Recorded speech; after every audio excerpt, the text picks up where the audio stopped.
We have Carrie Brown, April 24th, 1891. What do you think is unique about her murder, Maxwell? I don't know. She was murdered in New York. That's cool. I mean, not cool. Just that's one of the theories for the American murderer.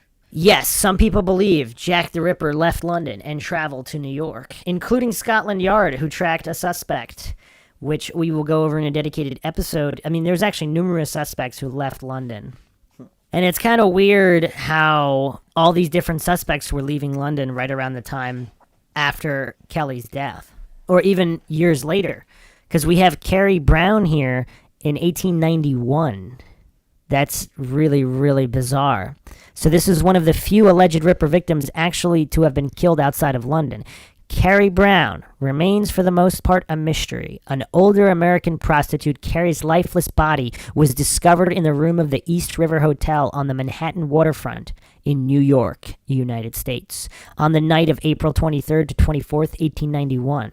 Before the release of Sugden's The Complete Jack the Ripper, very little was known of her, and even less actually deemed worth writing about. She was, and still is, mentioned solely as a connection to the suspect George Chapman, who at the time of the murder was living in nearby Jersey City, New Jersey.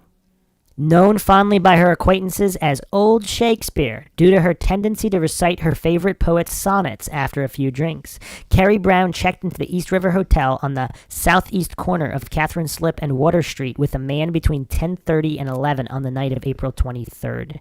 Her lifeless body was discovered lying on the bed the next morning, naked from the armpits down, according to the night clerk who found her. Her body was mutilated and she had been strangled. But there are few details known about her injuries. The details of the autopsy were played down a great deal by the press. And all we can know for sure is that there were cuts and stab wounds all over it. The doctor who performed the autopsy, named Jenkins, is said to have thought that the killer had attempted to completely gut his victim. Other than that, the exactness of her injuries remains a mystery. The murder of Carrie Brown remains unsolved. The question of whether or not it was a Ripper-related murder cannot at present be sufficiently answered.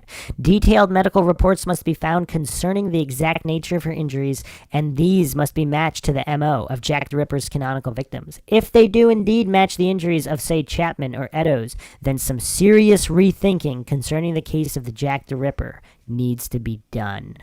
So there doesn't seem to be enough information even on that, which is strange. Are they keeping it under wraps? But newspapers did report that, Jack the Ripper in New York, or New York's Ripper. And there were also cases all over the world of similar eviscerations or disembowelments. Obviously, they can't all be Jack the Ripper, but it's theoretically possible that he had one, two, or a couple more victims elsewhere.